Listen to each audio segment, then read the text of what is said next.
हासिल करके श्री लाडी जी को मुराद जोड़ कहते हैं क्या है, लाडली श्री राधे, लाडली श्री राधे, लाडली श्री राधे, लाडली श्री राधे, लाडली श्री राधे, गोर के बारी करो लाडली श्री राधे, गोर के बारी करो लाडली श्री राधे, लाडली श्री राधे, लाडली श्री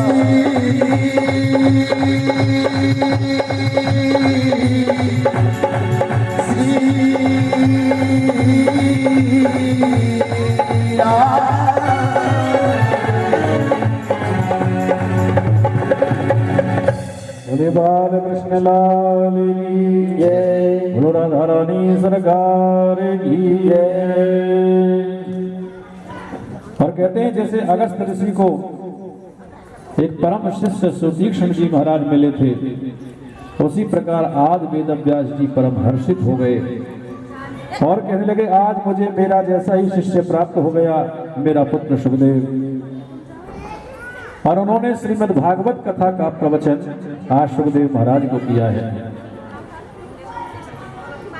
सुखदेव जी महाराज पुराणों को विद्या को दिगंबर नहीं कह सकते, इसलिए वेद व्यास जी ने आज सुखदेव महाराज को कोपीन पहनाई और श्रीमद् भागवत कथा का अध्ययन कराया।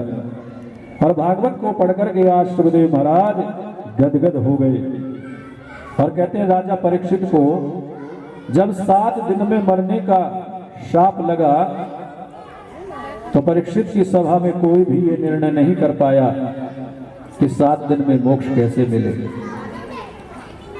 तो परीक्षित की उस सभा में भगवान सुखदेव आए और महाराज ऐसी भागवत श्रवण कराई कि 7 ही दिन में परीक्षित के लिए विमान आ गया और उसे वैकुंठ की प्राप्ति हो गई, मोक्ष मिल गया। जय जय जय। हाँ, तो शौनक आदि ऋषि कहते हैं हे महाराज ये परीक्षित कौन है और 7 दिन में इन्हें मरने का शाप किसने दिया। असूत जी महाराज कहते हैं कि ऋषियों परीक्षित के जन्म की कथा को कहना मैं इतना आवश्यक नहीं समझता, लेकिन अवश्य कहूंगा क्योंकि परीक्षित के जन्म की कथा से ही कृष्ण की कथा का उदय होता है। हाँ, और जिस मानव की कथा परमात्मा से संबंध जोड़ दे, जिस मनुष्य की कथा से परमात्मा की कथा जुड़ जाए, उस भक्त की कथा भगवान की कथा से कम नहीं होती। मैं अवश्य सुनाऊंगा। प्राचीन समय की बात है ऋषियों, जब कौरव और पांडवों का युद्ध चल रहा था और उस युद्ध में समस्त कौरव मारे जा चुके थे और दुर्योधन की जंगा टूट चुकी थी, अपने दिनों को गिन रहा था, मृत्यु की प्रतीक्षा कर रहा था। उस समय अश्वत्थामा आया और कहने लगा मित्र तुम्हारी ये दुर्दशा किसने की, मुझे बताओ, प्रतिशोध लूंगा। बोले पांडवों ने। इतना सुनते ही महाराज दौड़ा पांडवों के कक्ष की ओर और कहते हैं जिसको राखे साइया मार सके ना कोई। तो आज मेरे गोविंद ने पांडवों के कक्ष से पांडवों को उठाया और उन्हें कुछ दूर ले गए, लेकिन पांडवों के 5 पुत्र वहीं सोते रह गए और पांडव जानकर अश्वत्थामा में उनको मार दिया। और महाराज गला काट करके ले आया, गर्दन काट करके ले आया। दुर्योधन ने कहा, बोले हाँ मार दिए। महाराज सोते सोते खत्म कर दिया। इधर दुर्योधन की मृत्यु हुई। प्रातः काल हुआ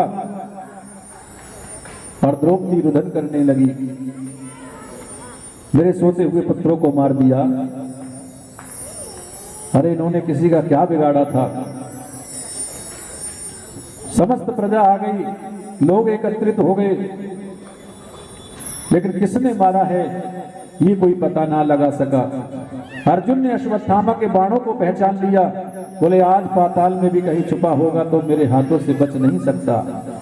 तुरंत दौड़ा महाराज और जाकर के अश्वत्थामा के केशों को पकड़ लिया और घसीटता हुआ द्रौपदी के पास में ले आया और कहने लगा, बताओ इसे कैसे मारना है।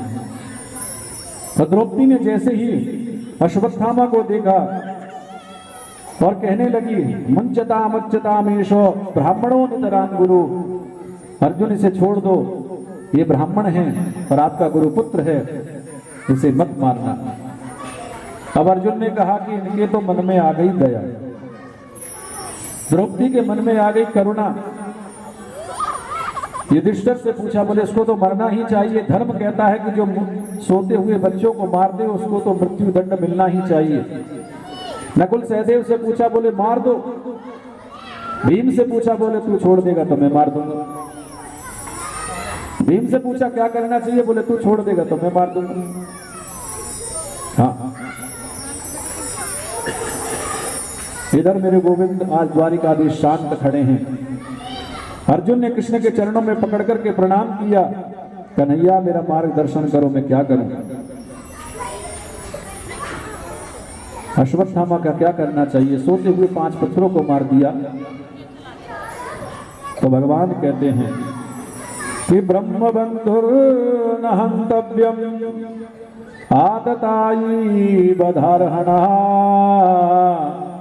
मयेव भोवयामानम परिपाय अनुशासनम। शास्त्र कहते हैं कि ब्राह्मण जैसा भी क्यों ना हो उसे कभी मारना नहीं चाहिए, और बालकों का हत्यारा कोई भी हो उसे छोड़ना नहीं चाहिए। इसलिए मार दो और छोड़ दो, छोड़ दो और मार भी दो। हाँ, बोले ब्राह्मण चाहे जैसा भी क्यों ना हो उसे मारना नहीं चाहिए, और बाल हत्यारा चाहे कोई भी हो उसे छोड़ना नहीं चाहिए। हाँ, भीमसेन बीच में बोल पड़े, बोले वाह महाराज वाह, आप जैसे 2-4 न्यायाधीश और हो जाए ना तो महाराज दुनिया का कल्याण ही हो जाए। हाँ, भीम को डांटते हुए गोविंद बोले, अर्जुन ने गीता पढ़ी है, उसे मालूम है क्या करना है। तुरंत दौड़ करके सन्नाटा छा गया पूरी सभा में। पूज ही विप्र सकल गुणहीना शूद्र न गुण गण वेद प्रवीणा। ब्राह्मण चाहे जैसा भी हो उसे मारना नहीं चाहिए, और बाल हत्यारा कोई भी हो उसे कभी छोड़ना नहीं चाहिए। हाँ, अर्जुन समझ गया, तुरंत दौड़ करके उसके केशों को पकड़कर घसीटता हुआ ले आया, उसके सारे केस काट दिए, सर का मुंडन कर दिया, 5 चोटियां छोड़ी और धक्का मार करके उस सभा से बाहर निकाल दिया। तो ब्राह्मण का अपमान ही उसकी मृत्यु के समान है। हाँ, अश्वत्थामा को तो अर्जुन का शुक्रगुजार होना चाहिए था, काम तो किया था मैंने मरने का, लेकिन मुझे मारा नहीं। लेकिन पांडवों से द्वेष रखने लगा, और महाराज अश्वत्थामा ने मन में संकल्प किया कि पांडवों के वंश को आज निर्वंश कर दूंगा, इनके वंश में पानी देने वाला भी नहीं बचेगा। अपने आश्रम में बैठा बैठा सोचने लगा, अब इनके वंश में बचा ही कौन है। अचानक ध्यान आया, ओहो उत्तरा के गर्भ में अभिमन्यु का बेटा है। तुरंत महाराज ब्रह्मास्त्र का संधान किया और ब्रह्मास्त्र छोड़ दिया, और वो ब्रह्मास्त्र जैसे ही उत्तरा की ओर बढ़ा, उत्तरा बिल्कुल व्याकुल हो गई, विचलित हो गई। उसमें दोनों हाथ ऊपर करे और द्वारिकाधीश से कहने लगी, प्रणाम किया कि पाहि पाहि जगन्मातर महायोगेश्वर जगतपते नान्यं पदभयं पश्ये यत्र मृत्यो परस्परम। पाहि पाहि महायोगिन देव देव जगतपते, हे जगत नारायण, हे जगदीश्वर, ये ब्रह्मास्त्र मुझे मार देगा, मेरे पुत्र को मार देगा, मुझे अपनी परवाह नहीं है, लेकिन मेरे पुत्र को कुछ नहीं होना चाहिए। त्राहि माम प्रभु। भगवान को प्रणाम किया और भगवान को पुकारा। द्वारिकाधीश तुरंत प्रकट हुए और कहा, चिंता मत करो, कुछ क्षण के लिए अपने मन में मातृभाव लाओ। और जैसे ही उत्तरा ने मातृभाव अपने हृदय में लाया, गोविंद तुरंत प्रकट हो गए, सूक्ष्म रूप लेकर के उत्तरा के गर्भ में प्रकट हो गए और अपने सुदर्शन चक्र से आज परीक्षित की ब्रह्मास्त्र से रक्षा करते हैं। बोलिए द्वारिकाधीश भगवान की जय, बोलो नारायण भगवान की जय। संसार में केवल दो ही ऐसे महापुरुष हैं जिन्होंने इस संसार में जन्म तो बाद में लिया और भगवान का दर्शन पहले हो गया।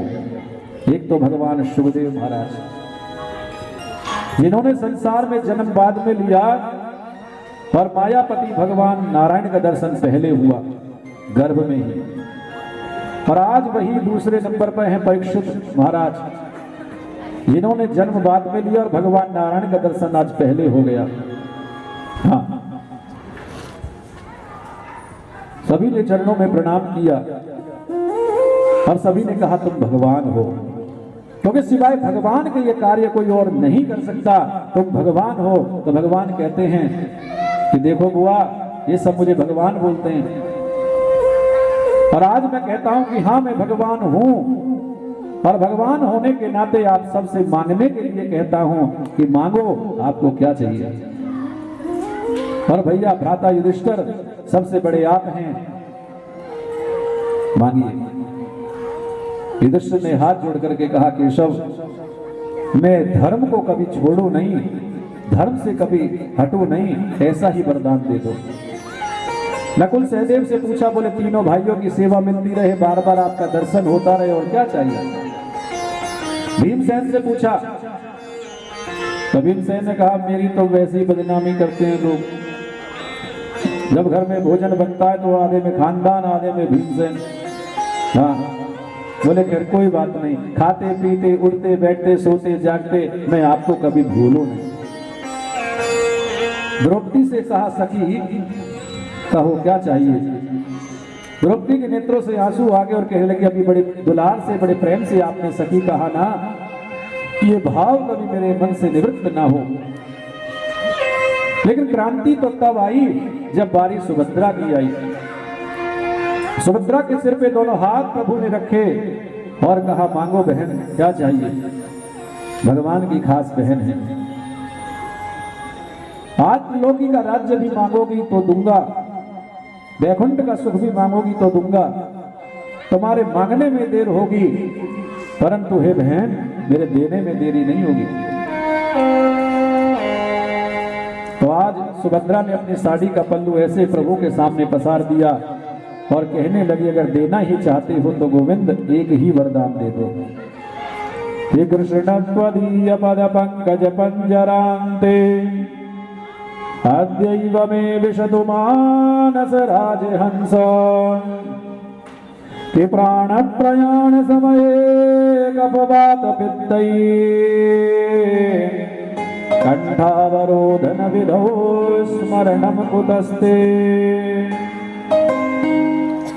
बोले अगर देना ही चाहते हो तो मुझे केवल एक ही वरदान दे दो कि मेरा जो ये राजहंस रूपी मन है ना, ये आज ही आपके श्री चरणों में लग जाए। हाँ, गोविंद ने पूछा मेरी भक्ति, ये तू क्या मांग रही है। बोले मेरा भजन, मेरी भक्ति। जानते हो लोग कब करते हैं? जब आंखों से कम दिखाई देने लगता है, कानों से कम सुनाई देने लगता है, कमर 3 जगह से टेढ़ी हो जाती है, माला हाथ से छूट छूट करके गिरने लगती है, तब लोग मेरा भजन करने निकलते हैं। हाँ, लेकिन तू अभी से अभी इस स्थिति में मेरा भजन मांगती है, मेरी भक्ति मांगती है। तो सुभद्रा ने बड़ी सुंदर बात कही कि प्राण प्रयाण समये कपवात पित्तये कंठावरोधन विधो स्मरणम कुतस्ते। बोले गोविंद, जो बाल्यावस्था में आपका भजन जिसने नहीं किया, जिसने बाल्यावस्था में आपको नहीं भजा, वो बुढ़ापे में कभी आपका भजन नहीं कर सकता। हम माला क्यों जपते हैं, हम भजन क्यों करते हैं? जिससे अंत समय में केवल एक बार गोविंद का नाम इस मुख से निकल जाए। हाँ, क्योंकि प्राणों के प्रयाण का समय जब आता है ना केशव, तो कंठ अवरुद्ध हो जाता है, आपका नाम इस मुख से नहीं निकल पाता। जैसे 1000 बिच्छू एक साथ किसी के शरीर पर एक साथ डंक मारते हैं, वो पीड़ा तब होती है जब इस शरीर से प्राण निकल रहे होते हैं। राम कृष्ण गोविंद ये दो अक्षर के नाम भी इस मुख से नहीं निकल पाते। तो अगर कुछ देना ही चाहते हो तो मुझे इतना ही दे दो कि मेरा राजहंस रूपी मन आज ही आपके श्री चरणों में लग जाए, आपकी भक्ति में लग जाए। हाँ, क्योंकि उस समय आपका अंत काले आपका दर्शन नहीं होता, आपका नाम इस मुख से नहीं निकल पाता। स्मरणम कुतस्ते, कहाँ आपका स्मरण हो पाता है कि प्राण प्रयाण समय कपवात पित्तई कंठावरोधन विधो स्मरणम कुतस्ते, कहाँ आपका स्मरण हो पाता है। तो जानते हो क्या हुआ? गोविंद अपने आसन से उठे, दौड़ करके सुभद्रा को अपने अंक में भर लिया और अपने आश्र बिंदुओं से उसके सर को भिगोते हुए युधिष्ठिर की ओर छाती तान करके बोले कि मेरी बहन है। सांसारिक वस्तुओं को प्राथमिकता कैसे दे सकती है? हाथ चरणों में कुंती के प्रणाम किया और कहा, बुआ मांगिए, क्या मांगती हैं? तुम्हारे मांगने में देर होगी परंतु मेरे देने में विलंब नहीं होगा। कुंती बोली, दोगे? बोले हाँ। आप एक बार मांग करके तो देखिए बुआ। तो माता कुंती ने कहा, गोविंद मांगता तो वो है जिसके पास कुछ नहीं होता, मेरे पास तो सब कुछ है।